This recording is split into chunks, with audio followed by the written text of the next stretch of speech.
আমরা অনেকে মনে করি যে আমাদের এই যে সায়েন্স অ্যান্ড টেকনোলজিক্যাল অ্যাডভান্সমেন্টের যুগে আমরা বোধহয় খুব সুখে আছি, আমাদের দাদা পরদাদারা বোধহয় এত সুখ করে যায় নাই।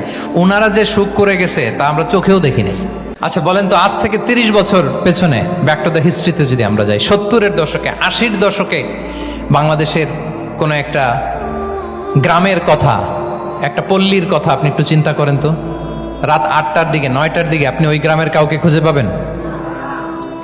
70-এর দশকে 80-র দশকে একটা গ্রামের, একটা গ্রামীণ একটা পরিবেশের কথা যদি চিন্তা করেন, রাত 8টায় সবার কি অবস্থা বলেন তো? আপনি তো ঘুম খুঁজে পান না, আপনার তো ইনসমনিয়া। আমাদের এখন ট্যাবলেট খাওয়া লাগে না ঘুমের জন্য? আমাদের তো ইনসমনিয়া হয়ে গেছে এখন। কিন্তু আজ থেকে বেশি দূরে না, 30 বছর আগের একটা গ্রামীণ পরিবেশের রাত 8টার পরিবেশ হচ্ছে সবাই ঘুম।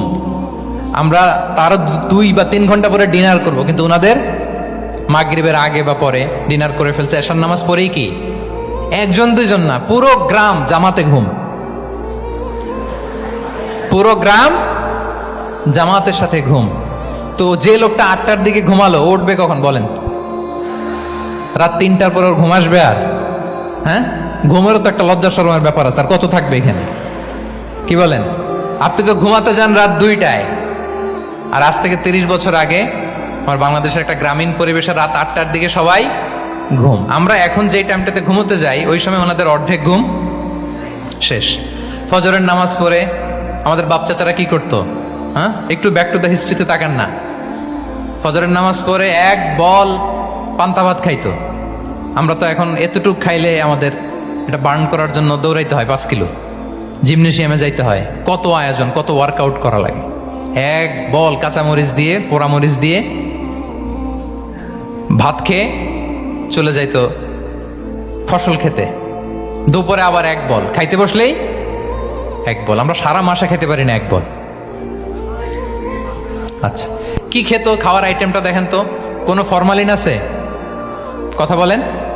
কোনো মেডিসিন ছিল না, একেবারে ফ্রেশ, হ্যাঁ, পিওর অর্গানিক। নিজেদের মাঠ থেকে আনা যে ধান, ঢেকি ছাটার ধান দিয়ে ভাত খেত। বাড়ির পুকুরের মাছ, কোনো ফরমালিন নাই। নিজের চাষ করা সবজি খেত, গোয়ালের দুধ খেত। আমরা অনেক মনে করি যে আমাদের এই যে সায়েন্স অ্যান্ড টেকনোলজিক্যাল অ্যাডভান্সমেন্টের যুগে আমরা বোধহয় খুব সুখে আছি, আমাদের দাদা পরদাদারা বোধহয় এত সুখ করে যায় নাই। ওনারা যে সুখ করে গেছে তা আমরা চোখেও দেখি নাই।